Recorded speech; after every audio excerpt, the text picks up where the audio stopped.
Next जो instruments होते हैं हमारे ड्राइंग बोर्ड में, ड्राइंग के लिए जो यूज होता है वो है सैंड पेपर। ठीक है, नेक्स्ट क्या है, सैंड पेपर। अब इसके बारे में समझते हैं। आप लोगों को सैंड पेपर कुछ इस तरह से दिखता है, देख रहे हैं आप लोग, ये सैंड पेपर है। आप लोग घरों में भी देखे होंगे, जो जंग लग जाता है ना किसी चीज़ में, धातु वगैरह में जंग लग जाता है, उसको छुड़ाने के लिए भी इसका उपयोग करते हैं, या किसी वस्तु को चमकाने के लिए भी इसका प्रयोग करते हैं सैंड पेपर का।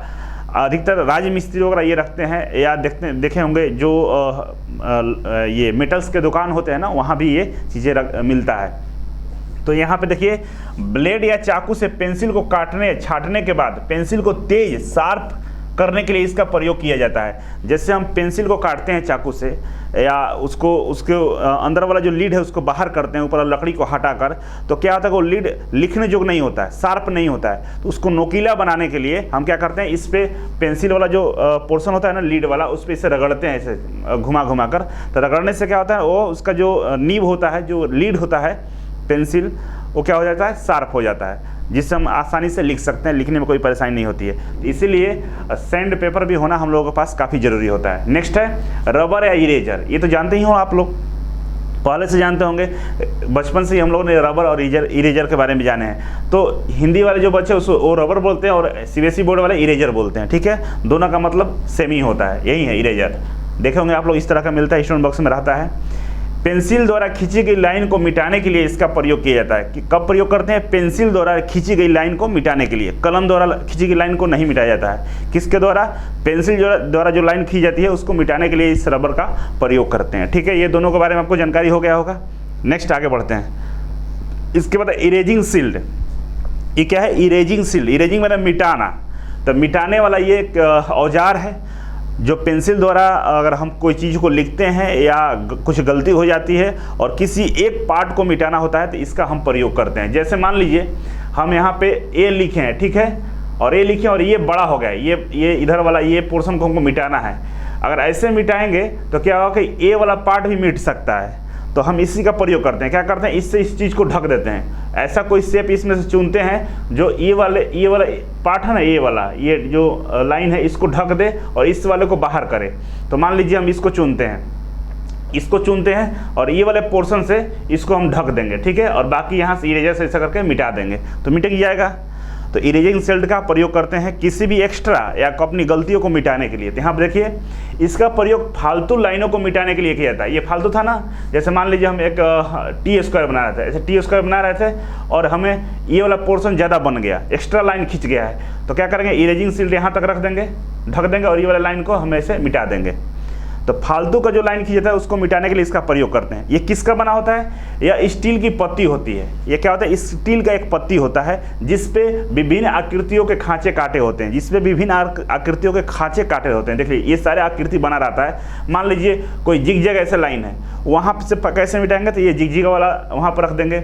मान लीजिए कोई सर्कुलर है, सर्कुलर में ऐसा निकला हुआ है, तो सर्कुलर किससे ढकेंगे, इस वाले से ढक देंगे। तो जो जिस तरह का आकृति आप बनाए हैं उसमें कहीं मिस्टेक है तो आप उसको वहाँ पे रख कर फालतू की लाइनों को मिटा सकते हैं। ठीक है, समझ में आ गया होगा। ठीक है, आपके साथ पढ़ाई करने में ठीक लग रहा है सर, ठीक लग रहा है, thank you so much Amrish ji. Next देखिए, नेक्स्ट है हमारा फ्रेंच कर्व। फ्रेंच कर्व देखे होंगे आपको स्टोन बॉक्स में ना, टेढ़ा मेढ़ा कोई दो चीज़ दिखता होगा, इस तरह का दिखता होगा, आप लोग ध्यान नहीं दिए होंगे। अब आप इसका मीनिंग समझिए क्या होता है। फ्रेंच कर्व क्या होता है, इरेगुलर शेप को बनाना होता है। मतलब मान लीजिए हमको बनाना है इस तरह का शेप, ऐसे करके एक ड्राइंग बनानी है। ठीक है, अब इस तरह का ड्राइंग बनाना है तो कौन सा हम चीज़ का प्रयोग करेंगे, तो ये कौन सा शेप है, इसका कोई नाम है, नहीं नाम है, तो इरेगुलर शेप है, मतलब अव्यवस्थित वर्क है, टेढ़ा मेढ़ा कोई आकृति है। ठीक है, इसको बनाना है, तो बनाने के लिए इसका प्रयोग कैसे करेंगे, हम भूल गए, ये ला कर दिखाते हैं आपको। तो क्या करेंगे, इसमें से किसी एक को हम ले लेंगे, ये वाला ले लिए और ये वाला, दो को ले लिए। ठीक है, तो इसको लाएंगे यहाँ पे, तो क्या करेंगे, ये वाला जो भाग है ना, इतना वाला टेढ़ा वाला, ये वाला टेढ़ा वाला रख के यहाँ पे ये इतना लाइन हम खींच देंगे दोबारा से।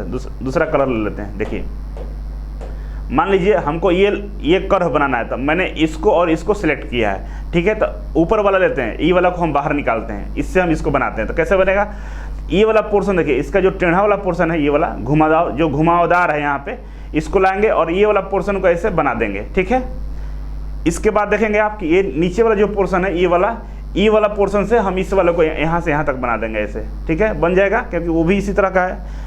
अब इसके बाद यहाँ पे पूरा घुमा हुआ है, तो घुमा हुआ पूरा है मतलब कौन सा प्रयोग करेंगे, ये वाला, ये सेकंड वाला है ना, सेकंड वाला को बाहर निकालेंगे और इसमें ये वाला पोर्शन देखिए, ये वाला पोर्शन क्या है, पूरा घुमा हुआ है, उसको यहाँ पर रखेंगे और इस तरह की इस शेप को यहाँ से निर्माण कर देंगे, ठीक है। इसके बाद फिर आगे बढ़ेंगे, तो ये वाला पोर्शन को बनाना, ये वाला पोर्शन बनाने के लिए देखिए ये वाला काम आ जाएगा, इधर वाला, ये वाला, तो यहाँ पर रख हम इधर वाला ऐसे बना देंगे, ठीक है।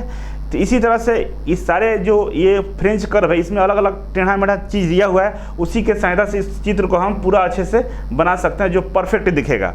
हम लोग बनाए हैं बहुत सारे चित्र, बीटेक में जरूरत पड़ता था, आप लोग भले यूज नहीं किए होंगे, करेंगे तो कोई भी टेढ़ा मेढ़ा आकृति हुआ, ऐसे कितना भी टेढ़ा क्यों ना हो, वो आसानी से आप बना लेंगे, क्योंकि इसमें उस तरह का देखिए घाट काटा हुआ है, बना हुआ है। तो ये चारों पांचों लेकर आप रखेंगे और बनाएंगे तो कोई भी टेढ़ा मेढ़ा आकृति आसानी से बन जाता है। तो इसका क्या करेंगे, इरेगुलर शेप बनाने के लिए इसका प्रयोग किया जाता है।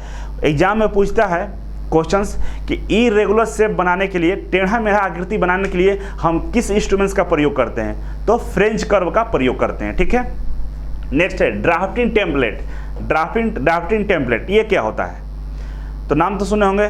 तो इसमें क्या होता है कि बहुत सारे अलग अलग आकृति के शेप बने होते हैं, ठीक है।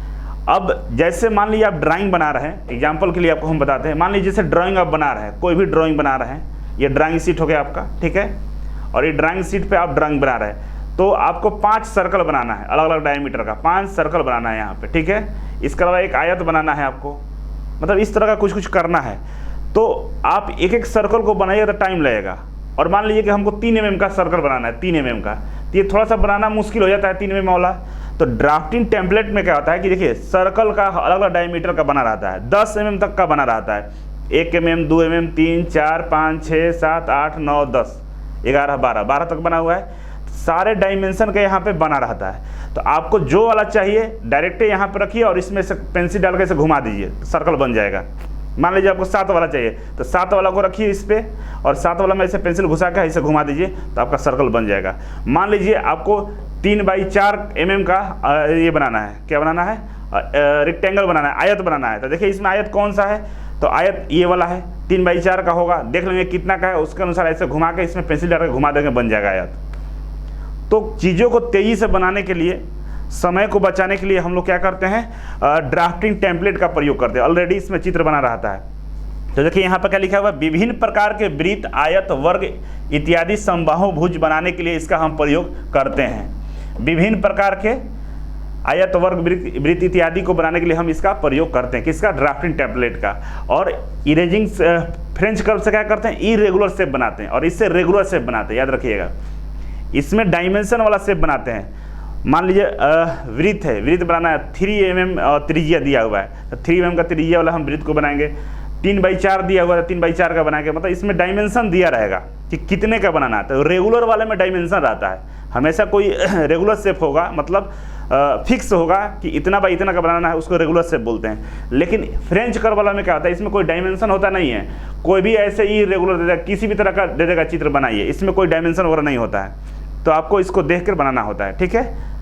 तो इस तरह से हम इस दोनों का प्रयोग करते हैं। आगे बढ़ते हैं, आगे बढ़िएगा तो स्केल है हमारे पास, ये काफ़ी इंपॉर्टेंट टॉपिक है। स्केल पूछता है इससे क्वेश्चन, इससे 2 ही क्वेश्चन पूछता है। पहला क्वेश्चन ये होता है कि 150 mm को जो लंबा वाला स्केल होता है उसका 20 mm क्या होता है, चौड़ाई होता है। 150 mm जो लंबा स्केल होता है उसका 20 mm चौड़ाई होता है, ठीक है। ये मान लीजिए कि 150 mm का ये स्केल है, तो लंबाई अगर 150 है, इसका लंबाई अगर इसका 150 mm है, तो इसका चौड़ाई कितना होगा, 20 mm होगा, ठीक है। तो ये क्वेश्चन पूछता है कि 150 mm लंबे जो स्केल होता है उसका चौड़ाई कितना होता है, 20 mm। अगर 300 mm का होगा, 300 mm लंबा स्केल होगा, तो उसकी चौड़ाई 35 mm होगा। मान लीजिए ये वाला आपका 300 mm का है, ठीक है, 300 mm का है, इसका जो चौड़ाई होगा, इसका चौड़ाई कितना होगा, 35 mm होगा। तो ये 2 सवाल आपसे पूछ सकता है। नेक्स्ट आपसे सवाल पूछता है कि इसका प्रयोग किस लिए करते हैं, तो इसका प्रयोग डायमेंशन को मापने तथा स्थानांतरित करने के लिए किया जाता है। इसका प्रयोग क्यों करते हैं, डायमेंशन को मेजर करने के लिए। मान लीजिए आपके क्वेश्चन शीट में दिया है कि एक आयत है जिसका लंबाई 30 mm है और चौड़ाई 10 mm है, ठीक है। तो दिया है, तो अगर हम इससे मेजर करना हो कि है कि नहीं है, चेक करने के लिए क्या करेंगे, स्केल यहाँ पर लगाएंगे तो चेक कर लेंगे 300 mm है और ये 10 mm है, सही है। तो ये क्या होगा, मापने के लिए डायमेंशन को क्या करें, माप रहे हैं। स्थानांतरित कैसे करते हैं, मान लीजिए बोला कि ये वाला जो क्वेश्चन में दिया हुआ है आयत, इसको ड्राइंग शीट पर बनाइए। तो ड्राइंग शीट पर कैसे बनाएंगे, ये 300 यहाँ मेजर किया और यहाँ 300 ऐसे करके हम लिख देंगे, लाइन खींच देंगे 300 mm का, ठीक है। अब 10 है तो 10 इधर स्केल रख के 10 खींच देंगे।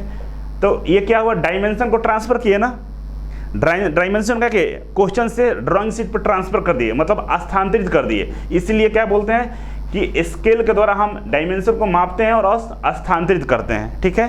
तो सवाल अगर आपसे पूछता है कि वो कौन सा इंस्ट्रूमेंट है जिससे हम लोग डायमेंशन को ट्रांसफर करते हैं या स्थानांतरित करते हैं, तो कौन सा है, स्केल है, ठीक है। और भी इंस्ट्रूमेंट्स होता है जिससे हम लोग डायमेंशन को ट्रांसफर करते हैं, मेजर नहीं करते हैं। तो मेजर करने के लिए पूछेगा तो स्केल लिखना है, स्थानांतरित करने में भी स्केल आ सकता है। अगर ऑप्शन उस तरह का है तो आप ऑप्शन के अनुसार विचार करेंगे, आगे हम और टॉपिक पढ़ाएंगे, ठीक है। और ये किस चीज़ का बनाता है, ये लकड़ी का भी बना रहता है। आप देखे होंगे बहुत सारे दुकानों पर जो बढ़ई लोग होते हैं उनके पास लकड़ी वाला होता है, स्टील का भी बना होता है। स्टील वाला नॉर्मली आप देखे होंगे जो मेटल्स वगैरह की दुकान होते हैं वहाँ पर स्टील वाला मिलता है। आइवरी, सेलुलॉइड या प्लास्टिक के भी बनाए जाते हैं। मतलब ये 4-5 मटेरियल से स्केल का निर्माण किया जाता है, ठीक है। नेक्स्ट हम आगे बढ़ेंगे, इंस्ट्रूमेंट बॉक्स। अब इंस्ट्रूमेंट बॉक्स आप लोग बचपन में यूज किए होंगे, आप लोगों को पता होगा इंस्ट्रूमेंट बॉक्स क्या होता है। देखिए ये ठाकुर निशान, देखिए स्केल का लिस्ट काउंट क्या होता है, अरे सब ट्रेड थ्योरी में पढ़ लीजिएगा, ठीक है। अभी जो पढ़ा रहा वो पढ़िए, जितेंद्र कुमार। अभी अगर लिस्ट काउंट अगर ये सब बताने लगे तो फिर ये ड्राइंग नहीं रह जाएगा, ड्राइंग में लिस्ट काउंट नहीं होता है, ठीक है। आप ट्रेड थ्योरी ज्वाइन कर लीजिएगा फिटर का, उसमें सब लिस्ट काउंट वगैरह अच्छा से बताया जाएगा, ठीक है। ऐसा नहीं कि हमको नहीं आता, फिर बताने का मतलब कि पूरा अच्छे से समझाना पड़ेगा। तो कोई वैसा टॉपिक यहाँ बोला ही नहीं जाए जो यहाँ पर ज़रूरत नहीं है, ठीक है।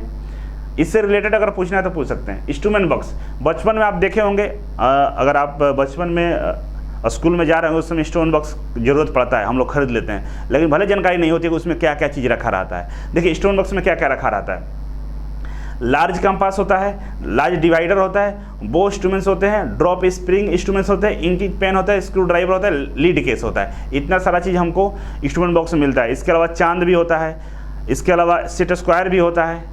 जो पीछे पढ़े आप चांद पढ़े थे, प्रोटेक्टर पढ़े थे, सेट स्क्वायर पढ़े थे, वो सभी इसमें होता है। ये आमतौर पे निकेल या ब्रॉस के बने होते हैं। ये किसका बना होता है, निकेल या ब्रॉस का बनाता है। इसके अंदर जो मेटल्स वाले जो इंस्ट्रूमेंट्स होते हैं किसका बनाता है, ब्रॉस या निकेल का बना होता है, ठीक है। इसके अंदर में इतनी सारी चीज़ें होती है।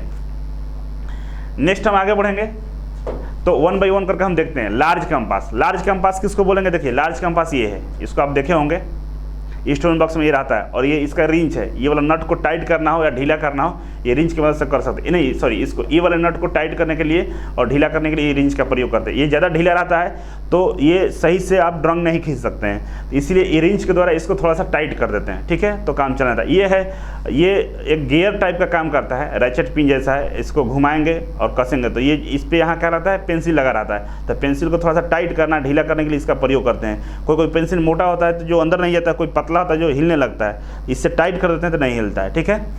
तो देखिए इसमें 2 टांगें होती है, 2 टांग होता है ना, एगो ये है जिसमें स्टील का वो टांग होता है, एक में पेंसिल वाला लगता है, पेंसिल लगता है, ये 2 टांग होता है। इसका प्रयोग बड़े आकार के 120 mm तक के व्यास को खींचने के लिए किया जाता है। क्वेश्चन पूछेगा लार्ज कंपास से कितने mm तक के व्यास के सर्कल को हम खींच सकते हैं, तो कितने mm तक, 120 mm तक। लार्ज कंपास से 120 mm तक के सर्कल को हम खींच सकते हैं, ठीक है। तो 120 mm का सर्कल खींचने के लिए हम किसका प्रयोग करेंगे, लार्ज कंपास का। नेक्स्ट है लार्ज डिवाइडर। ये डिवाइडर है, देखिए डिवाइडर इस तरह से, इसमें पेंसिल नहीं लगता है, इसमें पेंसिल नहीं लगता है, ये इसको हम डिवाइडर बोलते हैं। डिवाइडर का प्रयोग डायमेंशन को ट्रांसफर करने के लिए करते हैं। डिवाइडर का प्रयोग किस लिए करते हैं, डायमेंशन को ट्रांसफर करने के लिए, ठीक है।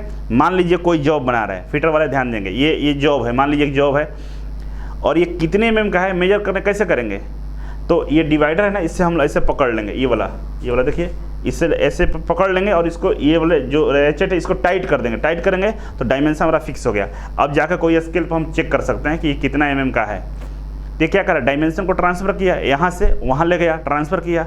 और स्केल का भी प्रयोग करते हैं डायमेंशन को ट्रांसफर करने के लिए, लेकिन स्केल का जो प्रयोग करते हैं डायमेंशन को ट्रांसफर करने के लिए वो ड्राइंग शीट, पेपर शीट या कहीं बना हुआ फिगर जो आपके ड्राइंग शीट पर हो या किताबों में हो उसके लिए प्रयोग करते हैं। लेकिन ये जो लार्ज डिवाइडर होता है इसका प्रयोग हम मेटल्स वगैरह फिजिकली प्रैक्टिकली जो वर्क करते हैं, काम करते हैं, वहाँ पर जो डायमेंशन को ट्रांसफर करना होता है उसके लिए इसका प्रयोग करते हैं। ठीक है, अलग अलग कामों के लिए होता है। जैसे ये वाला जो होता है ना, तो इनर के लिए होता है। मान लीजिए ये होल है, ठीक है, ये होल है, होल के अंदर चेक करना हो कि इसका अंदर वाला ये डायमीटर कितना है, तो इससे चेक नहीं कर सकते हैं, ये गलत देगा।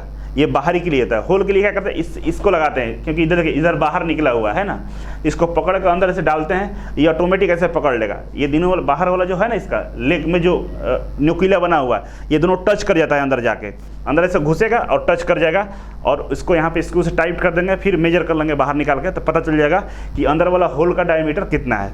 इसी तरह ये बाहर वाला था, बाहर वाला बाहर के लिए प्रयोग करते हैं। मान लीजिए एक टुकड़ा है आपका, पीस है, ठीक है, इस पीस को मेजर करना हो, लेंथ मेजर करना, तो इससे हम लोग ऐसे पकड़ के मेजर कर सकते हैं। ठीक है, और ये सर्कुलर के लिए होता है, सर्कुलर वगैरह नापना हो उसके लिए होता है, स्पेशल केस के लिए होता है। तो इस तरह से हम लार्ज डिवाइडर का प्रयोग करते हैं डायमेंशन को ट्रांसफर करने के लिए। ठीक है, तो कौन सा डायमेंशन, जो फिजिकली प्रैक्टिकल रूप में कोई मेटल्स हो, कोई ये इस तरह का होल हो, सिलेंडर हो, या कोई टुकड़ा हो, उसका हम डायमेंशन को मेजर करते हैं। लेकिन स्केल से जो किताबों में, जो ड्राइंग शीट पे जो फिगर बना होता है, उसके डायमेंशन को हम लोग ट्रांसफर करते हैं या मेजर करते हैं। ठीक है, समझ गए दोनों में अंतर। नेक्स्ट, बो इंस्ट्रूमेंट्स। देखिए बो इंस्ट्रूमेंट्स में क्या होता है, कुछ लोग कमेंट कर रहे हैं कि साउंड नहीं आ रहा है, कमेंट करेंगे पीडीएफ चाहिए। देखिए पीडीएफ हम नहीं देते हैं, यहाँ भी बच्चे ऑफलाइन क्लास करते हैं उनको भी पीडीएफ नहीं देते हैं, आपको भी नहीं देंगे। क्यों? क्योंकि सबसे पहला नियम ये होता है कि आप सेल्फ नोट्स बनाइए। सेल्फ नोट्स बनाएंगे तो पढ़ाई बहुत अच्छी होती है, रिवीजन होता है। आप मेरा सेमिनार को जरूर देखिए। आप केवल रीडिंग करने से ना कभी भी आप सक्सेस नहीं हो सकते हैं। पढ़ना और अच्छे से पढ़ना दोनों में अंतर होता है। पढ़ना मतलब ऐसे आप रीडिंग कर रहे हैं, लेकिन अच्छे से पढ़ने का मतलब आप उसे ध्यान दे रहे हैं, रिकॉल कर रहे हैं। रिकॉल कब होता है? जब आप सेल्फ स्टडी करते हैं, जब आप खुद से लिखते हैं, तो आपकी दिमाग में, मेमोरी में ज़्यादा स्टोर होता है। अभी आपसे पूछें कि कल मैंने कौन से कलर का शर्ट पहना था, तो बहुत सारे लोगों को ध्यान नहीं होगा। क्यों? क्योंकि आप उस पर ध्यान नहीं दिए होंगे, आप केवल देख लिए हैं। तो पढ़ाई भी उसी तरह का होता है। आप पढ़ते हैं ना, तो केवल देखते हैं, आपको लगता है कि याद हो गया है, तो नहीं, याद नहीं होता है। जब तक सेल्फ नोट्स नहीं बनाएंगे खुद से, तब तक कुछ नहीं होने वाला है। सेमिनार मेरा देखिएगा, उसमें मैं बताया हूँ कि कैसे पढ़ना है, कौन कौन से कॉपी बनाना है, वो सारा चीज़ अगर प्रयोग करेंगे लाइफ में, तो आपको सफलता 100% मिल जाएगा। देखे होंगे ना, गाँव में जो बच्चे होते हैं उनको किसी किसी को नौकरी बहुत जल्द मिल जाता है, और आपको उसको पढ़ते हुए कभी देखे नहीं होंगे, या आप पढ़ने में उतना तेज भी नहीं रहता है, उसको नौकरी मिल जाता है। और आप पढ़ने में बहुत ज़्यादा तेज है, फिर भी आपको नौकरी नहीं मिलता है। क्यों? रीजन बस एक ही है कि वो पढ़ने का तरीका उससे मालूम था। वो कम पढ़ता था लेकिन तरीके से पढ़ता था, और आपको पढ़ने का तरीका नहीं मालूम है, आप बहुत सारा चीज़ें पढ़ रहे हैं, बेवजह टाइम को किल कर रहे हैं। तो पढ़ने के जो तरीके से पढ़ता है ना, उसको नौकरी जल्दी मिल जाता है। मान लीजिए एग्जाम्पल के लिए, अगर हमको दिल्ली जाना है, तो अगर फ्लाइट से जाएंगे तो जल्दी पहुंचेंगे, ट्रेन से जाएंगे तो उससे थोड़ा सा लेट पहुंचेंगे, और पैदल जाएंगे तो सबसे लेट पहुंचेंगे। तो आप पैदल नहीं चले जा रहे हैं, आपको लग रहा है कि हम दिल्ली पहुंच जाएंगे, हम तेज़ चल रहे हैं, तो तेज़ चलने से नहीं होगा। एक फ्लाइट से जा चुका है बहुत पहले, तो फ्लाइट वाला काम करना है, स्मार्ट वर्क करना है। तो स्मार्ट वर्क कैसे होता है? तो उसके लिए तरीका होता है। आप सेमिनार को जाकर देखिएगा, यूट्यूब पर डाला हुआ है, ठीक है। तो आप इस तरह से मत पढ़ें, और जो सेमिनार नहीं देखा होगा, आप जाकर सेमिनार जरूर देख लीजिएगा। इसलिए आप पीडीएफ क्या क्या मांग रहे हैं, ये सब गलत है। रवि कुमार गुप्ता, साउंड नहीं आ रहा। आप लोग बताइए साउंड आ रहा है कि नहीं आ रहा है? 30 के बाद कितने दिन तक क्लास रहेगा? हम बढ़ा देंगे टाइम, मान लीजिए 15-20 दिन और बढ़ा देंगे। साउंड आ रहा है ना? बिल्कुल आ रहा है। चलिए अब देखिए बो इंस्ट्रूमेंट्स।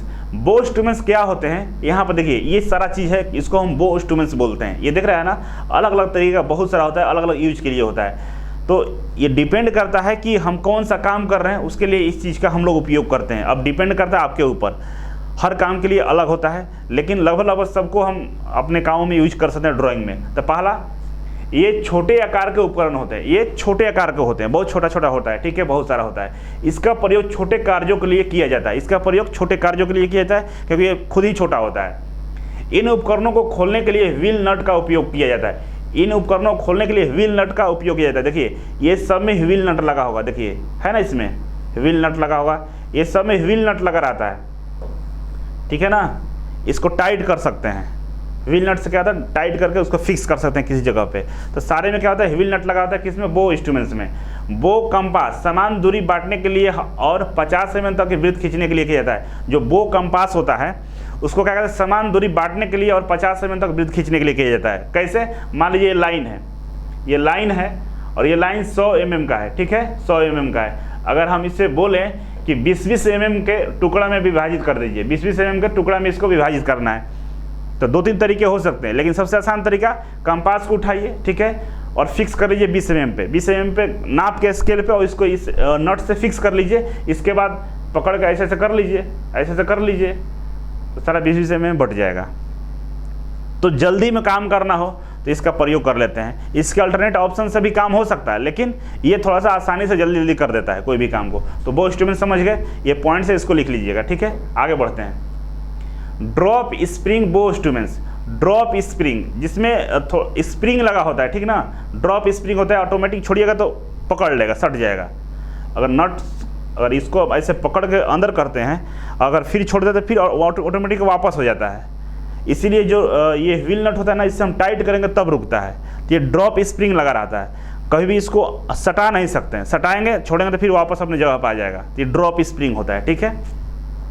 इसका प्रयोग एक ही प्रकार के काफ़ी संख्या में छोटे वृत्त खींचने के लिए किया जाता है। एक ही प्रकार के काफ़ी संख्या में अगर वृत्त खींचना हो तो इसका हम लोग प्रयोग करते हैं। कब करते हैं, एक ही प्रकार के काफ़ी संख्या में वृत्त खींचना हो। मान लीजिए हमको 10 mm का डायमीटर वाला हमको 50 वृत्त खींचना है, 50 सर्कल खींचना है। तो क्या करेंगे, 10 mm पहले इसको फिक्स कर लेंगे और पेंसिल लगा के खींचते जाएंगे। तो इसमें पेंसिल भी लगता है और इसमें पेन भी लगता है। तो अगर पेंसिल लगा है तो ड्रॉप स्प्रिंग बो पेंसिल बोलते हैं, इसका नाम ड्रॉप स्प्रिंग बो पेंसिल हो जाता है। अगर पेन लगा है, कलम लगा है, तो ड्रॉप स्प्रिंग बो पेन बोल देते हैं, ठीक है। तो इस तरह से इसका नामकरण हम करते हैं। Next, engineering drawing sheet. ये देखिए काफ़ी इंपॉर्टेंट है, बहुत सारे बच्चे इंजीनियरिंग ड्राइंग शीट के बारे में नहीं जानते और सवाल यहाँ से बहुत पूछता है। ड्राइंग शीट से सवाल बहुत आते हैं, थोड़ा सा ध्यान से देखिएगा, ठीक है। और क्या क्या समस्या है, समवीर ITI के एग्जाम से पहले सिलेबस कंप्लीट हो जाएगा क्या सर? बिल्कुल कंप्लीट होगा। ITI एग्जाम आप लोग डेट बताइएगा, कंप्लीट हो जाएगा। क्योंकि देखिए आज ये चैप्टर कंप्लीट हो जाएगा, 3-4 चैप्टर जैसे कंप्लीट हुआ, इसके बाद उसके आगे कोई मेहनत ही नहीं है। सारा ड्राइंग जो है 5 चैप्टर है जो ड्राइंग का बेस है, और 5 चैप्टर को पढ़ लिए तो आगे सेकेंड ईयर हो या कोई भी ड्राइंग हो, आपको टाइम नहीं लगेगा। 1-1 घंटे में हम 3-3 चैप्टर खत्म कर देंगे। लेकिन जो 5 चैप्टर है शुरू का, पहला ड्राइंग इंस्ट्रूमेंट्स, दूसरा लाइन, प्रोजेक्शन, व्यूज, इसके अलावा एक ये आता है 3D वाला आता है, वो मतलब 5-6 चैप्टर यही हैं जिसको अगर अच्छे से पढ़ लिए तो आगे के सारे ड्राइंग कंप्लीट है। कुछ नहीं है, बस एक दिन में 3 चैप्टर निकल जाएंगे, आगे कुछ है ही नहीं। आपको सिलेबस हम पहला लेक्चर में बताए हैं, देख लीजिएगा। जो फर्स्ट ईयर का जो सिलेबस है ना, 18 टॉपिक है, वही ड्राइंग मेन है। वो ड्राइंग जो पढ़ लिया तो आगे पूरी ज़िंदगी ड्राइंग, उसको कोई भी ड्राइंग आ जाए बना देगा। वो तो केवल ऐसे मेंशन किया कि ये चीज़ पढ़ना है, आपको ये 5-6 चैप्टर पढ़ना है और 5-6 चैप्टर में अलग अलग टॉपिक है। इसको कंप्लीट करेंगे, ड्राइंग कंप्लीट हो जाएगा। तो टेंशन मत लीजिए, एग्जाम से पहले हम खत्म कर देंगे। 8 अगस्त है ना, बिल्कुल 8 अगस्त तक खत्म हो जाएगा। ओके, 8 अगस्त है तो ठीक है, 8 अगस्त तक हम कंप्लीट करेंगे। एक 8 बता रहा एग्जाम है, नहीं ड्राइंग वाला एग्जाम का वो बताइए। मेरा अगस्त में है, वो इंस्ट्रूमेंट के बारे में फिर से बताइए सर। अब इससे ठीक है, जब टेस्ट लेंगे ना, टेस्ट में बताएंगे दोबारा से। अब देखिए आगे बढ़ते हैं। किरोध PDF बता दीजिए लाइव तक। हाँ, अगस्त में है, ठीक है, 8 अगस्त मतलब सबका जो एग्ज़ाम है 8 अगस्त और 20 अगस्त, मतलब 8 अगस्त से स्टार्ट है। 8 अगस्त तक हमको कंप्लीट करना है। आज कौन सा दिन है, 8 तारीख ही है ना, 1 महीना मेरे पास टाइम है, ठीक है। आप टेंशन मत लीजिए, कंप्लीट कर देंगे, ठीक है। आज ये पहला चैप्टर कंप्लीट हो जाएगा, 2-3 दिन बाद दूसरा खत्म हो जाएगा। इस महीने हम लोग सब चैप्टर कंप्लीट कर देंगे। और आगे क्या करना होगा, आप ही से ड्राइंग बनवाना होगा हमको, कोई दिक्कत नहीं है, हो जाएगा। मीनू बिल्कुल हो जाएगा। कुछ ऑब्जेक्टिव क्वेश्चन करा दीजिएगा। अरे निरंजन कुमार, ऑब्जेक्टिव का एक हम प्रैक्टिस सेट देने वाले हैं। प्रैक्टिस सेट आप देखिएगा, एक अपलोड है, उसमें 50 क्वेश्चन है, और इसी चैप्टर का 2 प्रैक्टिस सेट देंगे, 100 क्वेश्चन देंगे। इसी से क्वेश्चन हम इतना करवा देंगे ना कि आपको मज़ा आ जाएगा। देखिए, जो आप इजी वे कोचिंग में पढ़ रहे हैं ना, कोचिंग का ये पर्पस ये है कि आपको हम APJ अब्दुल कलाम नहीं बनाना है, आपको हम बहुत बड़ा 30 मार्क का नहीं बनाए। हम आपको इतना पढ़ाएंगे कि क्वेश्चन आपको सारा याद हो जाएगा। क्वेश्चन का कोई नींद में भी आपसे पूछेगा ना तो आप बता दीजिएगा। अगर आप नौकरी लेना चाहते हैं, नौकरी के लिए पढ़ते हैं, तो क्वेश्चन का प्रैक्टिस कीजिए। क्वेश्चन का प्रैक्टिस से थ्योरी कंप्लीट हो जाता है। अगर आपको क्वेश्चन याद है तो थ्योरी पढ़ने की जरूरत ही नहीं है। क्वेश्चन का प्रैक्टिस कीजिए, आपको ऑटोमेटिक सारे थ्योरी याद हो जाएंगे। तो क्वेश्चन के लिए निश्चिंत रहिए, क्वेश्चन ही बहुत प्रैक्टिस कराने वाले हैं। जैसे क्योंकि जब तक आप थ्योरी नहीं जानेंगे, क्वेश्चन प्रैक्टिस से कीजिएगा। थ्योरी एक बार पढ़िए, क्वेश्चन 2 बार लगाइए, सारा थ्योरी कंप्लीट। और जो मैं पढ़ा रहा हूँ ITI एग्जाम के साथ साथ रेलवे ड्राइवर, लोको पायलट और टेक्नीशियन का भी एकदम कंप्लीट हो जाएगा आपका। फिर उसमें कोई मेहनत नहीं लगेगा। इसके अलावा इसरो DRDO, क्योंकि सारा क्वेश्चन हम लोको पायलट का, ITI एग्जाम का, टेक्नीशियन का, इसरो DRDO सबका लगवा देंगे।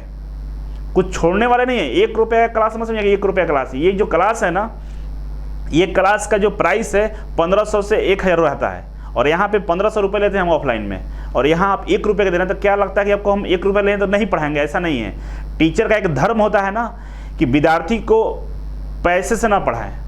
पैसा है कि एक खर्च है बहुत सारा। जैसे यहाँ पे देखिए AC चल रहा है, 8-10 लाइट जला हुआ है, बोर्ड चल रहा है। कम से कम इसका बिजली बिल जो आएगा ना, आपके पैसे से नहीं होने वाला है। 1200-1300 बच्चे ज्वाइन किए हैं, तो 1300 थोड़ा नहीं, ये तो लगता है 1 महीने में 2000 से बिजली बिल आता है। तो अगर हम पैसे से पढ़ाएंगे तो आपको नहीं पढ़ा पाते। हम पैसे से नहीं पढ़ा रहे हैं, हम पढ़ा रहे हैं एक टीचर और एक छात्र का एक धर्म क्या होता है। टीचर का धर्म होता है कि सारे सिलेबस को प्रॉपर कंप्लीट करे, चाहे पैसे मिले या ना मिले। क्योंकि जो स्टूडेंट है ना, टीचर पर निर्भर है। हम जो बोलेंगे वो आप मानेंगे, और हम गलत नहीं बोल सकते, गलत नहीं पढ़ा सकते हैं। ठीक है, तो आप निश्चिंत रहिएगा। बस इतना ही है। आपसे रिक्वेस्ट है, अगर मेरा काम आपको पसंद आ रहा है, हम मेहनत करें, तो आप जरूर अपना वीडियो एक छोटा सा बनाकर मुझे व्हाट्सएप जरूर कीजिएगा, जिससे मुझे भी एनर्जी मिलता है और मुझे लगता है कि चलिए हम कुछ बच्चों के लिए कर रहे हैं। ठीक ना, हम समाज के लिए कर। कल बहुत सारे बच्चों ने वीडियो भेजा है गांव से, मतलब अंदर से हम रोने लगे, क्योंकि कोई गंजी पहना हुआ है, कोई गांव में, कोई अपने घरों में, ऐसे ऐसे मतलब लगता है कि बहुत ज़रूरत है मेरा, ये देश को बहुत ज़रूरत है। गाँव के जो बच्चे हैं जिनके पास पैसे नहीं हैं, जो मतलब उनको कोई बताने वाला नहीं है, गाइड करने वाला नहीं है, कहाँ कहाँ बहाली आती है, कहाँ कहाँ क्वेश्चन पूछा जाता है, पढ़ते नहीं है सही से। ITI वाले आपसे पैसे ले लिए हैं, सही है ना, पैसे 30,000 40,000 रुपये ले लिए हैं आपसे, और कितना पढ़ा है? नहीं पढ़ा है। ऐसा नोट्स है किसी के पास ITI वाले के पास? बिल्कुल नहीं है। और हम लोग 1 रुपये में क्लास दे रहे हैं। क्यों? क्योंकि हम चाहते हैं कि आप आगे बढ़िए, आप जागरूक बनिए। आप जागरूक बनिएगा ना, तो आपसे कोई पैसा नहीं छीन सकता है, आपको कोई डरवा नहीं सकता, आपको कोई धमका नहीं सकता है। आपको नॉलेज नहीं है ना, इसकी वजह से बहुत सारे बच्चे आपको धमकाते हैं, बहुत सारे लोग धमकाते हैं। जिस दिन आपके पास नॉलेज आ जाएगा ना, तो ताकत हो। नॉलेज क्या ताकत होती है, जो किसी को चुप करा सकते हैं आप। तो नॉलेजेबल बनिए, पढ़िए। ठीक है, बाकी मेरे ऊपर छोड़ दीजिए। Thank you so much, thank you. बहुत सारे लोग कमेंट कर रहे हैं। चलिए हम इसको पढ़ते हैं। इंजीनियरिंग ड्राइंग में जो ड्राइंग शीट होता है ना, ये काफ़ी इंपॉर्टेंट है एग्जाम व्यू से। ठीक ना, एग्जाम में बहुत सारे प्रश्न इससे पूछेगा, बहुत सारा। ठीक है, फर्स्ट ईयर में, सेकंड ईयर में, दोनों में ये प्रश्न आएंगे। तो देखिए, ड्राइंग शीट 2 तरह का होता है। एक हैंडमेड पेपर होता है, और एक मिलीमेड पेपर होता है। मतलब एक हाथ के द्वारा बनाया गया पेपर होता है, और एक मशीन के द्वारा बनाया गया पेपर होता है। 2 तरह का पेपर होता है, एक हाथ से बनता है और एक मशीन से बनता है। जो हाथ से बनता है वो आजकल बंद हो चुका है लगभग। गांधी जी के ज़माने में बनता था, अब लगभग इसका यूज नहीं है।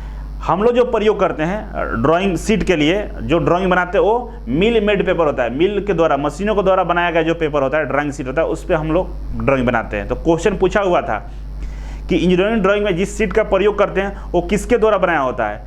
हैंडमेड पेपर होता है या मिल मेड होता है, या इनमें से कोई नहीं, या दोनों? तो क्या होगा? मिल मेड पेपर होगा। ठीक है, इसे किलोग्राम प्रति रीम या ग्राम प्रति वर्ग मीटर में नामित किया जाता है, मतलब नाम दिया जाता है, खरीदा जाता है। जब खरीदने जाइएगा तो एक तो आप सिंगल खरीदते हैं, थोक में खरीदिएगा ना, तो किलोग्राम प्रति रीम से आता है, एक रीम यूनिट है खरीदने का। ठीक है, या ग्राम प्रति वर्ग मीटर में इसको हम लोग खरीद के लेके आते हैं। ठीक है, अब आइए, ये देखिए, ये ड्राइंग शीट है, समझ लीजिएगा। ये कहीं नहीं पढ़े होंगे, नहीं देखे होंगे, ध्यान से देखिए इसको। ये ड्राइंग शीट है। ड्राइंग शीट में सबसे पहले हम लेआउट बनाते हैं। तो लेआउट हमारा ये है। लेआउट देखिए कैसे बनता है। ये बाहर वाला जो लाइन है ना, ये बाहर वाला, ये ड्राइंग शीट का अंतिम किनारा है। ये ड्राइंग शीट का अंतिम किनारा है, बाहर वाला लाइन। ठीक है ना, ये वाला। हम क्या करते हैं कि ड्राइंग जिधर से बनाते हैं, मतलब जिधर से ड्राइंग बनाना शुरू करते हैं, तो कभी भी हम लोग बाएं से दाएं बनाते हैं। ठीक है, तो बाएं से दाएं बनाते हैं, तो जो बाएं वाला पार्ट होता है ना, वहाँ 20 mm का मार्जिन देते हैं।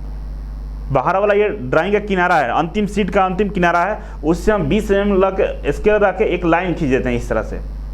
कितना का? 20 mm के गैप बनाते हैं। ठीक है ना, ड्राइंग शीट के किनारे से अंदर की तरफ हम 20 mm का एक लाइन खींच देते हैं। ठीक है, जो इधर से हम शुरू करते हैं, इधर क्यों 20 mm देते हैं, क्योंकि इसमें ड्राइंग शीट में यहाँ होल किया जाता है, होल करके ड्राइंग रखने के लिए एक बना होता है, क्या बोलते हैं, जिसमें पेपर वो रखते हैं उस तरह के, उसमें ड्राइंग रखा जाता है, ठीक है, ड्राइंग केस होता है उसमें रखते हैं। तो उसमें होल करके हम लोग ड्राइंग को रखने के लिए यहाँ 20 mm को गैप कर देते हैं, ठीक है, जिधर से ड्राइंग शुरू करते हैं, मतलब लेफ्ट साइड में। इसके अलावा बाकी जो 3 किनारा बचा, एक किनारा हो गया, बाकी जो 3 किनारा बचा ना, ये 3 किनारों में 10 mm का गैप देते हैं, 10 mm का गैप देते हैं। तो कभी भी एग्जाम में जब ड्राइंग बनाएंगे आप, ऐसे तो आपके एग्जाम में ड्राइंग नहीं आएगा, अब तो ऑब्जेक्टिव ही पूछ लेगा, लेकिन ध्यान रखिएगा एग्जाम में ड्राइंग बनाएंगे तो लेआउट बनाते हैं। सबसे पहले हम लोग क्या करते हैं, लेआउट। तो लेआउट इसी को बोलते हैं। इस तरफ 20 mm का मार्जिन दे देंगे, लाइन खींच देंगे, बाकी 3 तरफ 10 mm का मार्जिन पे हम लोग एक लेआउट तैयार कर लेंगे, ठीक है, लेआउट तैयार करना। तो हो गया मेरा लेआउट तैयार। ये कितना है, 20 mm का है गैप, और बाकी इधर 10 mm है, ठीक है, बाकी इधर कितना है, 10 mm है, बाकी 10 mm है, ठीक है। ये हो गया लेआउट हमारा। तो कोई आपसे पूछेगा कि ड्राइंग के जो बाएं साइड वाला किनारा होता है, जिसके वर्किंग बोलते हैं, जहाँ पे स्टेपलर किया जाता है, उधर कितने mm का गैप होता है, तो कितने का होता है, 20 mm का होता है। अगर आपसे पूछेगा कि जो वर्किंग एरिया होता है उधर के लेआउट में हम ड्राइंग किनारा से कितने mm की दूरी पर ड्राइंग बनाते हैं, तो कितने mm की दूरी पर, 10 mm की दूरी से ड्राइंग शुरू करते हैं, ठीक ना। लेआउट बनाने, लेआउट कब बनता है, 10 mm की दूरी पर, तो ड्राइंग 10 mm की दूरी से शुरू करते हैं। अब देखिए नेक्स्ट, टाइटल ब्लॉक। ये है टाइटल ब्लॉक ड्राइंग। इसमें कौन सा ड्राइंग बनाए हैं हम, कौन सा प्रोजेक्शन है, किस एंगल में बनाए, एंगल मतलब थर्ड एंगल, फर्स्ट एंगल, किस एंगल में बनाया है, कौन सा ड्राइंग है, इसमें डायमेंशन mm में लिए हैं या सेंटीमीटर में लिए हैं, स्केल का रेशियो क्या है, ये सारा इन्फॉर्मेशन हम किस में देते हैं, टाइटल ब्लॉक में देते हैं। इसमें कुछ भी ऐसा चीज़ नहीं लिखते हैं, केवल ड्राइंग बना कर छोड़ देते हैं, सारा इन्फॉर्मेशन टाइटल ब्लॉक में लिखते हैं। और टाइटल ब्लॉक देख के ही जो ड्राइंग चेक करता है ना, चाहे जो इंजीनियर हो चाहे टेक्नीशियन हो, उसको पता चल जाता है कि ड्राइंग में कौन सा एंगल का प्रयोग किया गया है, स्केल का रेशियो क्या है, जो ड्राइंग बना है कौन सा प्रोजेक्शन में बना है, फर्स्ट एंगल या थर्ड एंगल है, ठीक है। ये सारा इन्फॉर्मेशन हमको इसमें टाइटल ब्लॉक से पता चल जाता है। टाइटल ब्लॉक में टाइटल भी लिखा आता है कि ड्राइंग कौन सा ड्राइंग है, ड्राइंग का नाम क्या है, क्योंकि इसमें इस वाले एरिया में जिसमें ड्राइंग बनता है इसमें कुछ भी लिखना अलाउड नहीं होता है, ठीक है, सारा आप टाइटल ब्लॉक में लिखेंगे। तो इस चीज को आप समझ गए होंगे, ठीक है। अभी और कुछ पॉइंट्स है ड्राइंग बोर्ड का। आप देखिए यहाँ पे ड्राइंग बोर्ड का साइज दिया गया है, ठीक है। तो भारतीय मार्ग संस्था IS 10/8/11/1983 के अनुसार ड्राइंग शीट के साइज निम्नलिखित हैं। तो ड्राइंग शीट का यहाँ पर साइज दिया है, एक होता है ट्रिम्ड साइज और एक होता है अनट्रिम्ड साइज। ट्रिम साइज और अनट्रिम में क्या अंतर होता है, जब कंपनी से फैक्ट्री से बन के जो ड्राइंग शीट निकलता है ना ट्रांसपोर्ट के लिए, वो होता है अनट्रिम्ड, क्योंकि बीच में खराब उराब हो सकता है, ठीक है। तो अनट्रिम्ड ड्राइंग शीट भी हम लोग रखते हैं, क्योंकि मोड़ेगा ये तो थोड़ा खराब हो जाता है। अनट्रिम वाले को ट्रिम्ड करके हम लोग को दिया जाता है। तो ट्रिम साइज जो होता है ना, इस पे हम लोग ड्राइंग बनाते हैं, इस पे ड्राइंग नहीं बनता है, ये मैन्युफैक्चरिंग वाला है। जब ड्राइंग शीट बनाया जाता है बाद में कटिंग करके हम लोग निकालते हैं, क्योंकि जब मैन्युफैक्चर होता है कुछ डिफेक्ट वगैरह किनारे होते हैं, परफेक्ट तो बनेगा नहीं मशीन से, कहीं ना कहीं छोटा किनारा वगैरह खराब हो जाता है। तो जो ये खराब वाला पार्ट होता है उसको हम ट्रिम्ड कर लेते हैं और इस साइज में बना के हम लोग मार्केट में उपलब्ध कराते हैं ड्राइंग बनाने के लिए। तो आइए हम समझेंगे 1 by 1 करके। और ड्राइंग शीट का जो नाम है ना, A0, A1, A2, A3, A4, A5, इस नाम से हम लोग जानते हैं। तो अगर आपसे पूछा कि A0 वाला जो ड्राइंग शीट होता है उसका डायमेंशन क्या होता है, तो देखिए 841 × 1189 A0 वाला का। अगर इसको कंपनी में जो बनता है तो 880 × 1230 का बनता है, 880 × 1230 का बनता है। तो देखिए इसमें से इतना ट्रिम्ड करने के बाद 841 हो जाता है, मतलब 39 के आसपास ट्रिम कर देता है। इस तरह 1189 है इसका लेंथ, तो इसमें देखिए 1230 है, 1230 में से 1189 घटाइएगा तो लगभग ये हो जाएगा 30 हो गया और 20, 50 mm ट्रिम्ड कर देता है। क्यों करता है, क्योंकि ना वो मशीन से जब बन के निकलता है तो हो सकता है डिफेक्टिव हो तो काट देता है। तो हमको A0 वाला ड्राइंग शीट का साइज क्या होता है, 841 से 1189, यही याद करना है, ये छोड़ देना है, ये दिखाने के लिए है। अगर आपको याद कर सकते हैं तो कर लीजिएगा वैसे, लेकिन इंपॉर्टेंट ये वाला है ट्रिम्ड वाला, क्योंकि इसी पर ड्राइंग बनता है। A1 के लिए क्या होगा 594 × 841, A2 के लिए 420 × 594, A3 के लिए 297 × 420, A4 के लिए 210 × 297, A5 के लिए 148 × 210। इसमें देख रहे हैं एक चीज़ क्या कॉमन हो रहा है, इसमें ना क्रॉस में ये चीज़ें इधर आ रहा है, मतलब A0 में देखिए 841 है स्टार्टिंग में, तो A1 में 841 लास्ट में आ गया, ठीक है। मतलब जो स्टार्टिंग वाला पहला का है दूसरे वाला में वो लास्ट में चला जा रहा है। जैसे कि 420 यहाँ पे A2 में, तो A3 में 420 यहाँ लास्ट में आ जा रहा है, ठीक है। तो इस तरह से अगर ध्यान दे के याद करेंगे तो याद हो जाएगा। मतलब पहला अगर आपको याद है कि 841 इंटू 1189 है, तो दूसरा वाला में 594 इंटू 1100 सॉरी 594 841 हो जाएगा, क्योंकि 841 पहला वाला में था, याद है ना, क्रॉस में। ऐसे देखिए क्रॉस में है, तो सारा क्रॉस में याद कर लीजिएगा। एक को याद करना, दूसरा ऐसे याद हो जाएगा। तो इस तरह से आपको याद करके रखना है। अब देखिए ये एक ए लाइन को याद रखिएगा, 594 इंटू 841, 594 इंटू 841, ये दूसरा वाला A1 वाला, ठीक है। A1 साइज की ड्राइंग शीट इंपीरियल साइज कहलाती है। तो पूछता है क्वेश्चन कि इंपीरियल जो सीट होता है ड्राइंग शीट, उसका साइज क्या होता है, इंपीरियल सीट का ड्राइंग शीट का साइज क्या होता है। तो आपको तुरंत दिमाग में क्लिक करना चाहिए कि A1 जो साइज की जो सीट होता है ना, वो इंपीरियल साइज कहलाता है, और इसका जो साइज होता है 594 इंटू 841। इंपॉर्टेंट क्वेश्चन है, याद रखिएगा, ये टेस्ट में भी है। ट्रेनिंग के लिए 420 इंटू 594 A2 साइज की ड्राइंग शीट का प्रयोग करते हैं। ट्रेनिंग के लिए, जिस पर हम लोग ट्रेनिंग करते हैं स्टूडेंट, उसके लिए हम लोग A2 साइज ड्राइंग शीट का प्रयोग करते हैं, जिसका डायमेंशन क्या होता है 420 इंटू 594, A2 वाला ये 420 इंटू 594, अर्थात आधी इंपीरियल सीट का प्रयोग करते हैं। इसका आधी इंपीरियल सीट का प्रयोग करते हैं, इसको इंपीरियल बोलते हैं, A2 को आधी इंपीरियल बोलते हैं, ठीक है, ध्यान रखिएगा। सबसे बड़ी ड्राइंग शीट A0 होता है। सबसे बड़ी ड्राइंग शीट क्या होता है A0, ये वाला सबसे बड़ा होता है। इसका डायमेंशन देखिएगा सबसे बड़ा है, और ये 1 वर्ग मीटर का होता है, ये 1 वर्ग मीटर का होता है, ठीक ना। सबसे बड़ा कौन सा होता है A0 वाला, और ये 1 वर्ग मीटर का होता है। अगर ड्राइंग शीट का रेशियो देखेंगे साइड्स का, तो 1:√2 होता है, 1:√2 इसका रेशियो होता है ड्राइंग शीट के लेंथ और विड्थ का। तो यहाँ पर लिखा हुआ सबसे बड़ी ड्राइंग शीट A0 होता है, और रेशियो ऑफ साइड्स, दोनों साइड्स का जो रेशियो होता है 1:√2 होता है, ठीक है। x का वैल्यू यहाँ पे 0.841 और m का वैल्यू मतलब y का वैल्यू 1.189 होता है। ये जरूरत नहीं है, आप बस इतना ही याद रखिएगा कि इसका जो रेशियो होता है 1:√2 होता है, ठीक है। आज समझ गए होंगे। नेक्स्ट हम आगे बढ़ेंगे, टाइटल ब्लॉक। ये ड्राइंग शीट में देखे थे ना, यहाँ पे ये ड्राइंग शीट था, ये जो यहाँ पे क्या था टाइटल ब्लॉक था। तो टाइटल ब्लॉक के बारे में हम आगे पढ़ते हैं कि टाइटल ब्लॉक क्या होता है। देखिए ये है टाइटल ब्लॉक। टाइटल ब्लॉक में सबसे जो इंपॉर्टेंट है वो डायमेंशन देखिए, सबसे जो लेंथ वाला जो बड़ा वाला डायमेंशन होता है ना 185 होता है। बड़ा वाला डायमेंशन कितना होता है 185 होता है, और जो छोटा वाला डायमेंशन चौड़ाई कितना होता है 65 होता है। चौड़ाई कितना होता है 65 होता है। बड़ा जो टाइटल ब्लॉक है यहाँ से यहाँ तक, देखिए यहाँ से यहाँ तक टाइटल ब्लॉक है, ये कितना है 185 mm, ठीक है 185 mm, और इसकी जो चौड़ाई कितनी होती है 65 mm, ठीक है। अब इसी के अंदर में सारा काम करना होता है।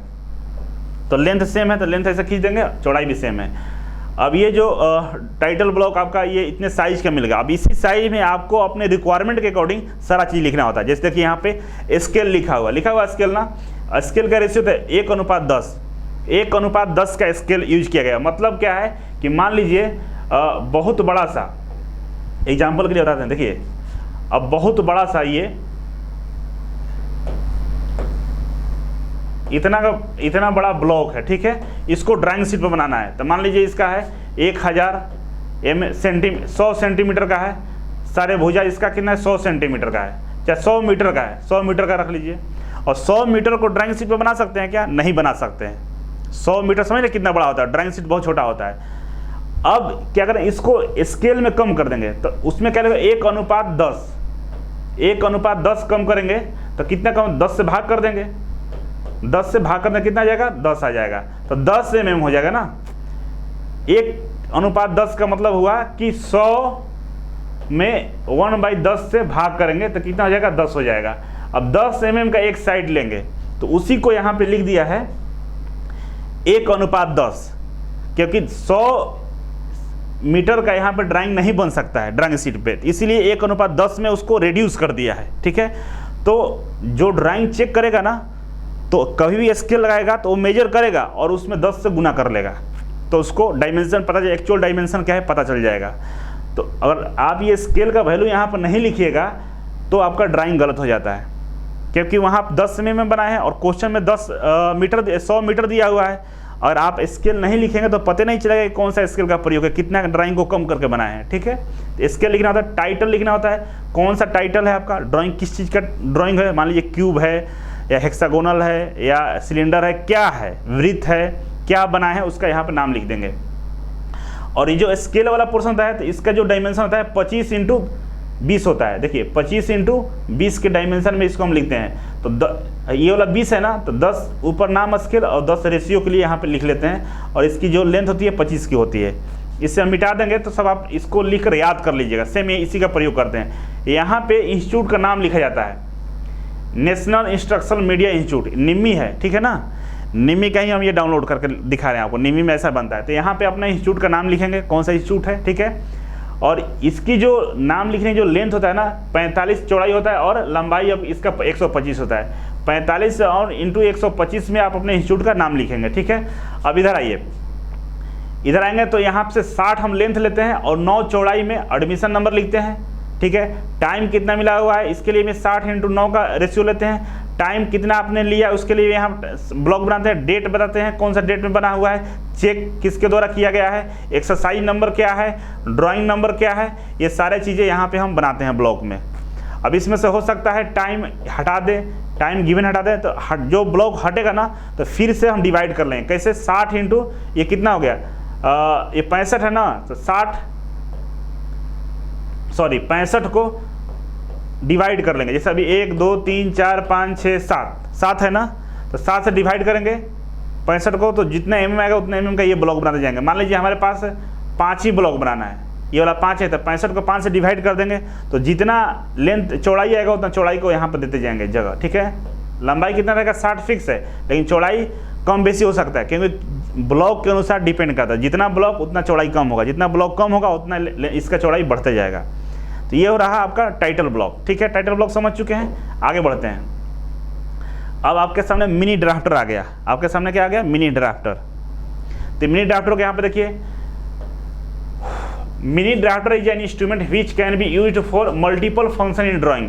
मिनी ड्राफ्टर का प्रयोग हम लोग क्या कहते हैं, मल्टीपल फंक्शन के लिए करते हैं। ITI में आपने प्रयोग नहीं किया होगा, करना चाहिए, वैसे कोई बताता ही नहीं है।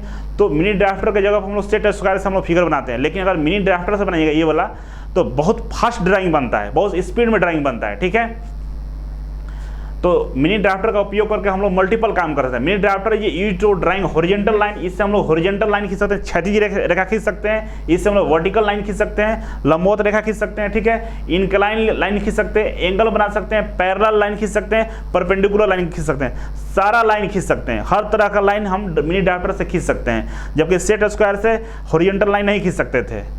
पढ़े थे ना कि हॉरिजॉन्टल लाइन सेट स्क्वायर से नहीं खींच सकते हैं, लेकिन मिनी ड्राफ्टर से सारा लाइन, देखिए horizontal line, vertical line, incline, angle, parallel, perpendicular, सारे लाइंस के नाम यहाँ पे लिखा हुआ, सब लाइन खींच सकते हैं, एंगल भी बना सकते हैं इससे। ठीक है, तो ये मिनी ड्राफ्टर का काम है। इट कंटेन्स 2 आर्म्स, इसमें 2 आर्म्स होता है। ठीक है ना, एक देखिएगा तो ये एक आर्म्स हो गया और ये हो गया, 2 इसमें आर्म्स होते हैं, 2 इसका हाथ होता है, 2 तरह देखे होंगे फोटो में, अच्छा आप लोग ऐसे भी देखे होंगे प्रैक्टिकल रूप में। तो 2 आर्म्स होता है और ये एडजस्टेबल होता है, ये एडजस्ट कर सकते हैं, आगे पीछे होता है, ये दोनों आर्म्स हिलता है, आगे पीछे होता है, जिससे हम लोग एंगल जो रिक्वायर्ड जो एंगल है वो बना सकते हैं। तथा लोअर जो आर्म्स होता है उसमें स्केल लगा होता है। देखिए ये वाला पार्ट जो है लोअर पार्ट्स होता है, इसमें स्केल लगा रहता है। 2 आर्म्स होता है जो एडजस्ट कर सकते हैं, आगे पीछे कर सकते हैं, और जो लोअर जो आर्म्स होता है उसमें क्या होता है, स्केल लगा रहता है। ठीक है, तो इस तरह से ये ड्राइंग इसको क्या बोलते हैं, मिनी ड्राफ्टर बोलते हैं। ठीक है, तो आपका ये ड्राइंग यहाँ पे कंप्लीट हो गया। पहला जो चैप्टर था वो आपका कंप्लीट हो गया। ठीक है ना, पहला जो चैप्टर था वो यहाँ पे आपका कंप्लीट हो चुका है। अब आपसे मेरा सवाल है कि उसमें प्रैक्टिस सेट दिया हुआ है, उसमें क्या हुआ है, प्रैक्टिस सेट दिया हुआ है। इसी में आप वहाँ पर जाइएगा टेस्ट पे, वहाँ पे क्या है, प्रैक्टिस सेट है। प्रैक्टिस सेट को कल आपको देना है। ठीक है, दे लीजिएगा, 5 अटेम्प्ट है, केवल 1 अटेम्प्ट देना है, इससे ज़्यादा नहीं देना है। आप मेरे एप्लीकेशन पे पढ़ रहे हैं, जो यूट्यूब पे देख रहे हैं, आप लोग एप्लीकेशन को डाउनलोड कर लीजिए, 1 रुपये क्लास से परचेज कर लीजिए और प्रैक्टिस सेट लगाइएगा। वहाँ पे एक प्रैक्टिस सेट है, 5 अटेम्प्ट है, आपको 1 ही अटेम्प्ट देना है। इसके बाद सारे क्वेश्चन को मैं करवाऊँगा, नेक्स्ट डे सारे क्वेश्चन को हम कराएंगे। इसके बाद जब दोबारा से प्रैक्टिस सेट दीजिएगा तो मेरे क्वेश्चन कराने के बाद दीजिएगा। जब हम सारे क्वेश्चन के बारे में बता देंगे तब दोबारा से देंगे तो आपको बहुत ज़्यादा सुधार नजर आएगा। तो 2 बार हो जाएगा, 3 बार और प्रैक्टिस कर लीजिएगा तो ज़िंदगी भर के लिए याद हो जाएगा। ठीक है, तो सभी से रिक्वेस्ट है कि उसमें जो प्रैक्टिस सेट है कल प्रैक्टिस सेट लगाना है। ध्यान से सुनिएगा मेरा बात, ध्यान से सुनिएगा, भूलिएगा नहीं।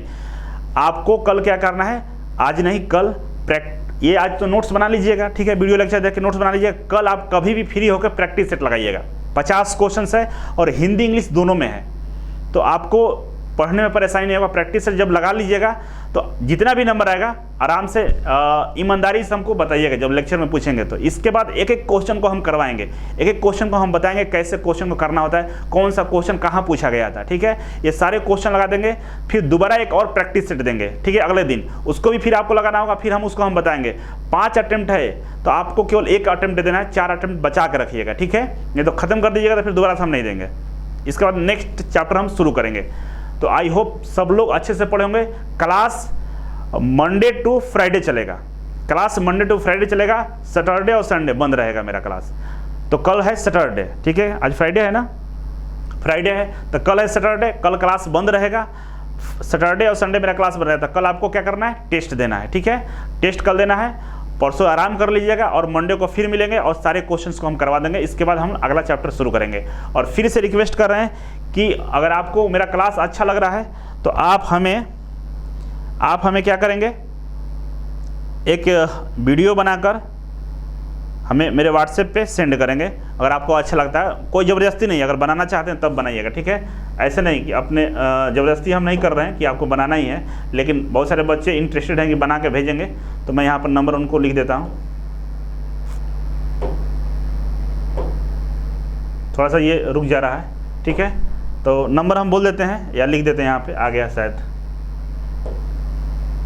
नहीं आया। ठीक है, तो नंबर हम बोल देते हैं, लिख लीजिएगा 6204347701 ये नंबर है, व्हाट्सएप नंबर है, व्हाट्सएप कर दीजिएगा। ठीक है, तो चलिए आज का क्लास हमको यहीं एंड करते हैं। बाकी कमेंट कीजिए कैसा लगा क्लास, अच्छा लग रहा है कमेंट करके बताइए। Jitendra Kumar GK GS Hindi computer का भी बुक बताइए BSPCL के लिए, बिल्कुल हम यूट्यूब पर बता देंगे। निरंजन जी आप टेंशन मत लीजिए कौन सा किताब लेना है। स्पॉन जी, अनुकुल यादव, निरंजन, रंजन, शैलेंद्र, सोहन लाल, किरोध कुमार, अभिषेक, राजपाल सिंह, गोपाल शर्मा, प्रीति, शैख, सुमित, आदित्य राज, हरिशंकर, नीतीश कुमार, शैलेंद्र, बहुत सारे बच्चे ने कमेंट कर, बहुत अच्छा लग रहा है आप लोगों को, थैंक यू सो मच। हमें भी बहुत अच्छा लगा, आप लोगों को पढ़ाकर बहुत अच्छा लग रहा है, आप लोग पढ़ रहे हैं और मस्ती से पढ़ रहे हैं। चलिए अच्छे हैं, खुश रहिए और हमेशा खुश रहिए। खुश रहना ही सबसे बड़ा इलाज है आगे बढ़ने का। कितना भी दुख है खुश रहिए, मुस्कुराते रहिए और पढ़ाई करते रहिए, एक दिन जरूर सफल हो जाइएगा। सफलता एक दिन में नहीं मिलता, लेकिन एक दिन जरूर मिलता है। किसको मिलता है एक दिन जरूर, जो लगातार मेहनत करता है। ये नहीं कि सो रहे हैं और सो के सोच रहे हैं कि एक दिन सफलता मिलेगा, नहीं मिलेगा। सफलता उसी को मिलता है जो लगातार मेहनत करता है, और एक दिन में नहीं मिलता है, एक दिन जरूर मिलता है। अगर लगातार मेहनत कर रहे होंगे तो जरूर मिलेगा। मेरे साथ बने रहिए, 30 तक हम क्लास लेंगे और 30 तक क्लास में आपको हम हर एक चीज़ बता देंगे जो आपके आगे काम आएगा, गवर्नमेंट जॉब के लिए या कह सकते हैं आपके करियर के लिए, प्राइवेट जॉब के लिए, हर वो रास्ता हम बता देंगे। 30 दिन मेरे साथ रह गए तो आगे जीवन में बहुत बड़ा आदमी बन जाइएगा, लेकिन 30 दिन लाइव में रहना पड़ेगा। लाइव बैठिएगा मेरे साथ ना तो आपको अलग से एक एनर्जी मिलेगा। नौकरी लेना बहुत आसान है, एकदम बिल्कुल छोटा सा काम है। और क्योंकि नौकरी टेक्निक से मिलता है, पढ़ने से नहीं मिलता है। पढ़ने से नौकरी मिलता है सबको मिल जाता है, करोड़ों बच्चे पढ़ रहे हैं, आप भी पढ़ रहे हैं। नौकरी पढ़ने से नहीं, टेक्निक से मिलता है। और बहुत ज़्यादा पढ़ने से नौकरी नहीं मिलता, बहुत ज़्यादा कम पढ़ने से नौकरी मिलता है। ये सारा टेक्निक कैसे और सब चीज़ बताएंगे बस।